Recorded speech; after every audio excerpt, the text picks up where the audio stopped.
They laughed at her simple gray sweater and modest demeanor. The rich women mocked her relentlessly at Caroline's elegant dinner party. What they didn't know, this unassuming redhead with the simple bun had just sold her furniture company for $750 million. Their faces when they discovered the truth? Priceless. Ruth Harper tugged self-consciously at the sleeve of her gray cashmere sweater as she stood at the threshold of Caroline's magnificent home. Crystal chandeliers cast a warm glow over the immaculate entryway. Fresh white roses adorned marble tables, their subtle fragrance mingling with the scent of expensive perfume. This was a world away from Ruth's modest townhouse. "I should have worn something different," she murmured to herself, smoothing down her simple black skirt. At 45, Ruth had never been one for luxury fashion, despite her means. She preferred comfort over couture, substance over style. A uniformed server approached with a silver tray of champagne flutes. Ruth took one with a grateful smile. She hadn't seen Caroline since college, over 20 years ago, but they had reconnected online recently. Caroline had insisted Ruth attend her dinner party, saying she was dying to catch up. "Caroline will be down shortly," the server informed her. "The other guests are in the dining room." Ruth nodded and made her way toward the soft chatter and tinkling laughter. As she entered the opulent dining room, conversation momentarily ceased. 6 women in designer clothing sat around a table glittering with fine china and crystal. Each wore enviable jewelry and perfectly styled hair. Their eyes, sharpened by years of social competitions, took in Ruth's simple appearance with immediate judgment. "You must be Caroline's friend?" A blonde woman with a pearl necklace broke the silence, her voice honeyed, but her eyes cold. "Yes, I'm Ruth Harper. Caroline and I were roommates in college." "How charming," another woman replied, her voice suggesting it was anything but. "I'm Victoria. Please join us." Ruth took the empty seat, setting her small handbag beside her plate. She felt rather than saw the discreet exchange of glances around the table. "Caroline mentioned you're in furniture?" Victoria said, the final word delivered like a curious specimen to be examined. "Yes, that's right," Ruth answered simply. She never elaborated on her success unless necessary. Years of experience had taught her that people's reactions to wealth said more about them than any resume could reveal. "That must be interesting," offered a woman with an impressive diamond bracelet. "I'm Diane, by the way. My husband's in real estate development." "He just closed a $40 million deal on the East Side," added Victoria, with the rehearsed casualness of someone accustomed to dropping figures into conversation. Ruth smiled politely. "That sounds impressive." The women launched into a discussion of their husbands' business ventures and their own charity boards, designer purchases, and upcoming vacations. Ruth listened, occasionally sipping her champagne. "And what about you, Ruth?" Victoria finally asked. "What brings you back to town? Furniture shopping?" She laughed delicately at her own joke, the others joining in. "Actually, I'm here for a few meetings," Ruth replied honestly. What she didn't add was that those meetings were with her investment team about diversifying the enormous windfall from selling her company 6 months ago. "Oh, meetings. How exciting," drawled Diane, exchanging amused glances with Victoria. Ruth observed them calmly. She'd encountered this before, the immediate dismissal based on appearances. Once, it would have bothered her, but she'd long since learned that true worth wasn't measured in designer labels or status symbols. "Where is Caroline?" someone asked. "It's not like her to be late to her own dinner party." "She texted that she's running behind," Diane said. "Something about a delivery issue with the flowers." Ruth inwardly sighed. Without Caroline as a buffer, the evening stretched before her like a social minefield. Little did she know, the real ordeal was just beginning. "So, Ruth," Victoria leaned forward slightly, her diamond earrings catching the light. "Tell us more about this furniture business of yours. Do you have a little shop somewhere?" The dismissive tone wasn't lost on Ruth. She'd faced it countless times during her 20-year journey from garage workshop to industry leader. "I design custom pieces," Ruth answered simply. She could have mentioned her company's international presence or the celebrity clients who commissioned her work, but years of being underestimated had taught her the value of humility. "How quaint," Victoria replied with a smile that didn't reach her eyes. "I think my housekeeper's daughter does something similar. Crafts, right?" Laughter rippled around the table, except from Ruth, who simply smiled politely. I imagine it must be difficult, Diane interjected, her voice dripping with insincere sympathy. Such a competitive market. My husband always says retail is a brutal business. Ruth took a sip of her champagne. It has its challenges. But surely it's just a hobby, pressed Victoria. Something to keep you busy? Another woman, who'd introduced herself as Bethany, glanced at Ruth's unadorned hands. No wedding ring. Never found time for family between all the furniture making? Ruth set her glass down carefully. I chose to focus on my business. Victoria shared a look with Diane. Well, we all make our choices. Some of us are just fortunate enough to have options. She adjusted her pearl necklace with manicured fingers. A server appeared, placing elaborately plated appetizers before each guest. Ruth noticed how Victoria's eyes narrowed slightly when she thanked the server by name. These look lovely, Ruth commented, admiring the artistic arrangement. Caroline employs the most sought-after private chef in the city, Bethany said. Impossible to book unless you know someone. My husband tried for months before I called in a favor. The restaurant he opened last year has already earned a Michelin star, added Victoria, studying Ruth for a reaction. Ruth nodded appreciatively. The food looks wonderful. Ruth, I'm curious, Diane said, delicately spearing a scallop with her fork. What brought you into furniture? It seems such an unusual choice. Before Ruth could answer, Victoria chimed in. Perhaps it's a family business? Something passed down? The implication was clear. They couldn't imagine someone choosing such a profession without inheritance or necessity. Actually, I started from scratch, Ruth explained. I studied design in college and always had a passion for creating functional art. Functional art, Victoria repeated, as if tasting something sour. How interesting. She means furniture that's both beautiful and practical, another woman, Margaret, translated unnecessarily. Yes, I gathered that. Thank you, Margaret, Victoria replied with a tight smile. Ruth observed the subtle power dynamics at play. Victoria was clearly the alpha of this social circle, with the others falling into familiar patterns around her. It was remarkably similar to corporate board meetings she'd attended, just with more expensive jewelry. Your sweater is quite comfortable looking, Bethany observed, her gaze lingering on Ruth's simple gray cashmere. Is that a fashion choice? Ruth's lips curved slightly. I prefer simplicity. Simplicity, Victoria echoed, exchanging glances with Diane. Well, not everyone can pull off couture.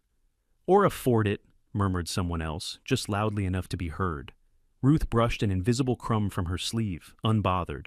Her sweater, though understated, was actually handcrafted by an elderly artisan whose work she'd admired for years. It had cost more than Victoria's flashy dress, but Ruth saw no need to point this out. More champagne, Ruth? Diane offered, clearly hoping to move the conversation along. Ruth shook her head. I'm fine, thank you. Perhaps something stronger? You look like you could use it, Victoria suggested with a laugh that the others quickly echoed.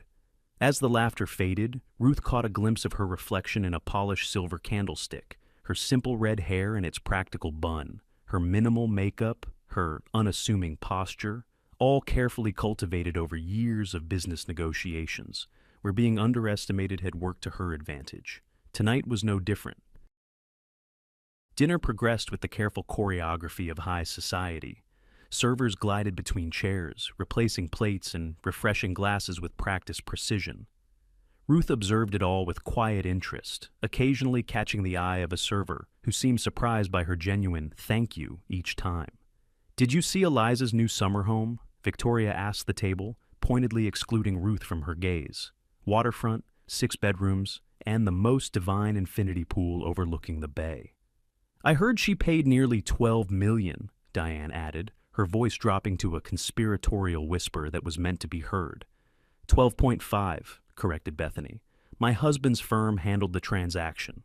Ruth cut into her perfectly cooked steak, listening as the conversation flowed around her. These women measured their worth and others in square footage and price tags. What about you, Ruth? Margaret asked suddenly. Do you have a vacation property? All eyes turned to her, expecting either an admission of modesty or an unconvincing attempt to match their opulence. I have a cabin by a lake, Ruth answered honestly. What she didn't add was that her cabin encompassed 80 acres of pristine woodland with its own private lake, or that renowned architects had begged to design it. Victoria smirked. How rustic. I suppose that makes sense for someone in furniture. I grew up near the woods, Ruth explained. I find it peaceful. Well, not everyone needs luxury, Diane said with faux generosity. Some people are perfectly content with the simple things. Ruth could have mentioned that her property had been featured in architectural magazines, but she merely nodded. Exactly. The conversation shifted to charity galas and board positions. Names were dropped like coins into a fountain, each with an accompanying splash of importance. I'm chairing the Children's Hospital benefit this year, Victoria announced. We're hoping to raise $2 million. Wonderful cause, Ruth commented. She didn't mention her own anonymous seven-figure donation to that same hospital last month. Do you do much charity work, Ruth? Bethany asked, with the air of someone who already knew the answer. Before Ruth could respond, one of the servers approached her discreetly. Excuse me, Ms. Harper, there's a call for you. The gentleman says it's urgent. Ruth frowned slightly. Thank you, I'll take it in the hall. As she stood, Victoria raised an eyebrow. Business emergency with a furniture delivery? The table tittered with laughter as Ruth stepped away. In the hallway, she took the cordless phone offered by the server. Ruth Harper speaking. Ms. Harper, it's Alan from Westfield Trust. I apologize for disturbing your evening, but we need your approval on the transfer of funds for tomorrow's acquisition. It's the 8-figure transaction we discussed. Ruth glanced back toward the dining room. Yes, that's fine. Please proceed as planned. Excellent. The paperwork will be ready for your signature tomorrow at 10. Again, sorry to interrupt your evening. No problem at all. Thank you, Alan. Ruth handed the phone back to the waiting server, who hesitated before speaking. Ms. Harper, if you don't mind me asking, are you the Ruth Harper, the one who designed the Meridian collection? Surprised, Ruth nodded. Yes, that's me. The young man's eyes widened. My mother saved for 3 years to buy one of your coffee tables. She says it's the most beautiful thing she's ever owned. Ruth smiled warmly. That's very kind. What's your mother's name? I'd be happy to send her something from our new collection. Really? Her name is Grace Martinez. She would absolutely... There you are, Ruth! Diane's voice cut through the moment as she appeared in the hallway. We were beginning to think you'd escaped through a window. Her eyes flicked dismissively to the server, who quickly excused himself. Just a quick business call, Ruth explained. On a Friday evening, Diane linked her arm through Ruth's, guiding her back to the dining room. My husband never allows business calls during dinner. He says it's a sign of poor management if you can't delegate properly. Ruth said nothing as they returned to the table, where dessert was being served. The women barely acknowledged her return, already deep into discussion about an upcoming designer showcase. You simply must see Victoria's new collection, Bethany was saying as Ruth settled back into her seat. She's commissioned pieces from all the top designers. Her home looks like a museum. A curated museum, Victoria corrected with a satisfied smile. I can't stand clutter. Everything must have purpose and pedigree. Ruth sampled her dessert, a delicate lemon souffle that melted on her tongue. She noticed the women watching her, as if evaluating whether she could properly appreciate such refinement. And what's your decorating style, Ruth? Margaret asked. Do you use your own creations? The slight pause made the question sound more like an accusation than genuine interest. I keep things simple, Ruth replied, which was true. Her home featured carefully chosen pieces, many crafted by emerging artisans she'd discovered over the years. I imagine that's economical, Victoria said with a thin smile. Not everyone can afford to redecorate seasonally. I prefer quality over quantity, Ruth responded, maintaining her composure. Victoria leaned forward, her diamond bracelet catching the light. Speaking of quality, did I mention my husband just gifted me with a stunning piece for our anniversary? She extended her wrist, showcasing an ostentatious diamond bracelet. Custom design. Apparently, the stones alone are worth more than some people's homes. The women cooed appropriately, examining the jewelry with exaggerated enthusiasm. Ruth politely admired it when Victoria thrust her wrist in her direction. It's lovely, she said simply. Victoria's smile tightened. The designer said it's museum quality, something to pass down through generations. If you have children to pass things to, Diane added, with a pointed glance at Ruth. The implication stung more than Ruth expected. She'd chosen her career path deliberately, but these women made it sound like a failure rather than a choice. Not everyone's path includes marriage and children, Ruth said quietly. There are many ways to leave a legacy. Victoria laughed, a sharp sound that held no warmth. Oh, darling, no career compares to family. What's the point of success if you have no one to share it with? The others murmured in agreement, their wedding rings glinting under the chandelier light. I think success is defined individually, Ruth countered, her voice still even. For some, it's family. For others, it's creating something meaningful. Creating furniture, Victoria said, drawing out the word. Well, I suppose someone has to do it.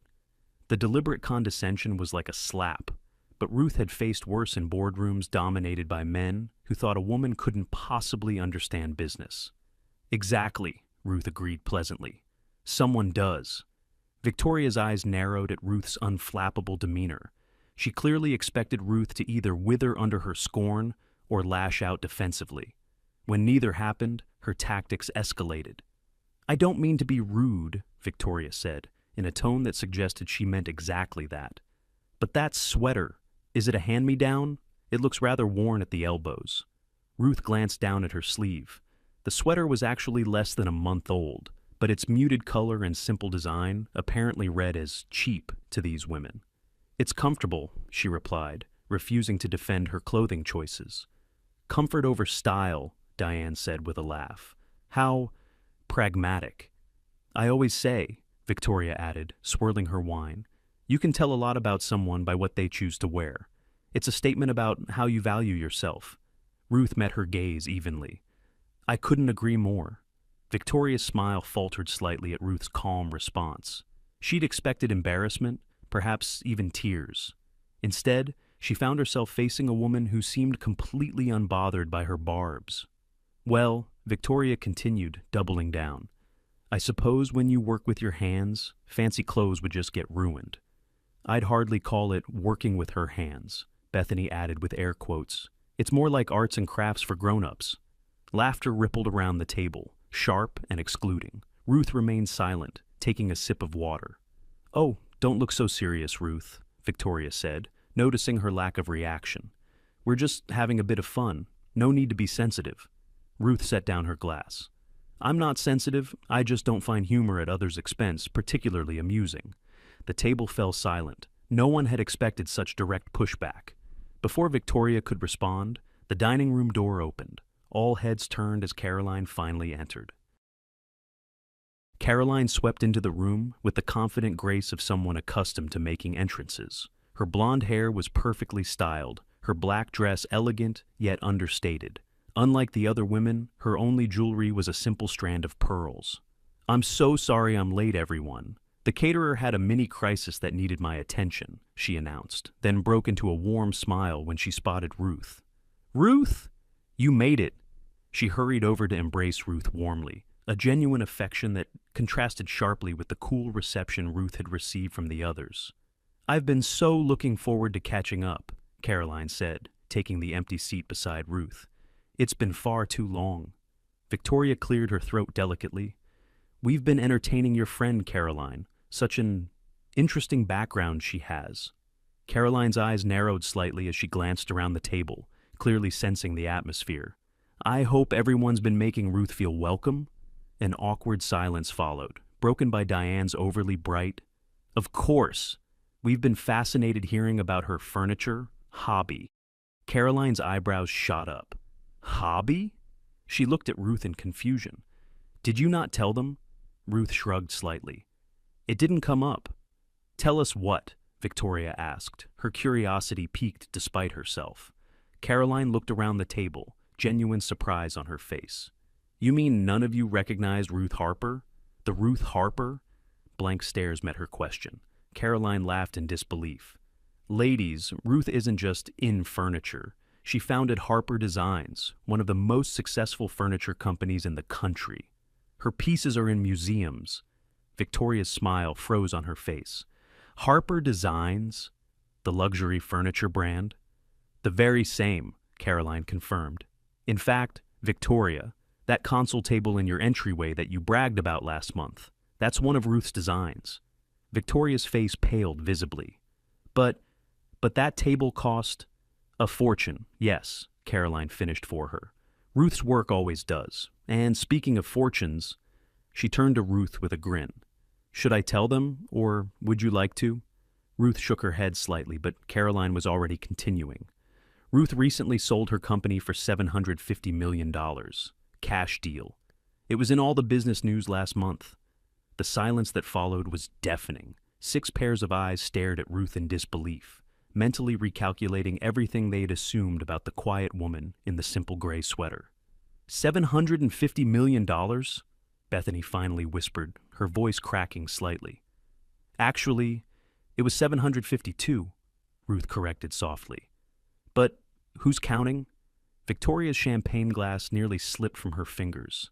But your clothes, you don't look rich, Ruth supplied, a hint of amusement finally breaking through her composure.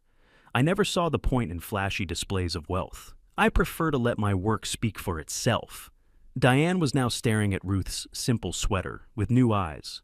That's not just any cashmere, is it? Ruth smiled slightly. It's hand-loomed by a master craftsman in Scotland. He only makes 12 pieces a year. The phone call, Victoria said suddenly, comprehension dawning. That wasn't about a furniture delivery. Investment portfolio, Ruth confirmed. We're diversifying after the sale. Caroline was watching the reactions with barely concealed delight. Did I mention Ruth's philanthropic work? The children's wing at Memorial Hospital? That was her donation. Anonymously, of course. $20 million, Ruth admitted reluctantly. They needed a new oncology department. Victoria's mouth opened and closed without sound. Just minutes earlier, she'd been boasting about raising $2 million for charity. But you never said anything, Margaret finally managed. All evening, while we were being completely condescending, Caroline supplied helpfully. Yes, I noticed that when I walked in. Not our finest moment as hostesses, ladies. Ruth shrugged. I've never been one to flaunt success. In business, being underestimated often works to my advantage. Well, Victoria said, attempting to recover her composure. This is certainly a surprise. Had we known, you'd have treated me differently, Ruth finished for her. That's precisely why I didn't mention it. People reveal their true character when they think they have nothing to gain from you. The table fell silent as the implications of her words sank in. The atmosphere in the dining room had transformed. Where there had been dismissive glances and barely concealed disdain, now there was an awkward deference. The women who had been so quick to judge Ruth based on her appearance were now stumbling over themselves to re-establish a connection. I've always admired entrepreneurs, Victoria said, her voice honeyed with newfound respect. The dedication it takes to build something from nothing is truly admirable. Ruth merely nodded, neither accepting nor rejecting this sudden change of heart. My summer home actually has several pieces from your collection, Bethany added eagerly. The craftsmanship is exquisite. I should have recognized your name immediately. You've only ordered through designers, Ruth pointed out quietly. We've never actually met. Diane leaned forward, her diamond bracelet flashing in the light. Ruth, I'd love to discuss a potential collaboration. My husband's development projects often need unique furnishings for the model homes. Caroline caught Ruth's eye across the table, raising an eyebrow in silent communication. They'd been close enough in college to recognize the absurdity of the situation. Ladies, Caroline interrupted smoothly, perhaps we could save the business proposals for another time? This is supposed to be a social evening after all. Victoria, clearly determined to salvage her standing, raised her glass. A toast, she declared, to Ruth and her remarkable success. We should all be so fortunate. The others quickly raised their glasses, murmuring agreement. Ruth lifted hers politely, but didn't drink. Success means different things to different people, she said simply. But surely, Victoria pressed, the financial reward must be gratifying, after all those years of work. She still couldn't quite bring herself to fully respect furniture making as a prestigious career. Ruth set her glass down. The money was never the point. I started designing furniture because I loved creating things that would become part of people's lives, pieces they'd gather around for family dinners or curl up on with a book. She paused. The fortunes it brought were secondary. How refreshingly humble, Diane said, though her tone suggested she didn't quite believe it. Ruth smiled faintly. Not humble, just honest. Some of my happiest days were in my first workshop with sawdust in my hair and not a penny to my name. The women exchanged glances, clearly unable to comprehend valuing experience over affluence. Well, Margaret said brightly, clearly trying to move past the awkwardness, now you can enjoy the best of both worlds, all that money and the freedom to do whatever you want.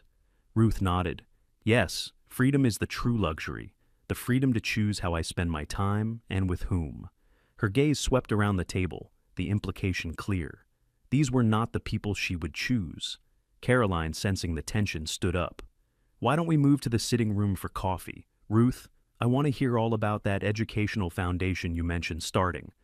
As they moved from the dining room, Ruth found herself walking alongside Victoria, who was now making a determined effort to establish a more personal connection.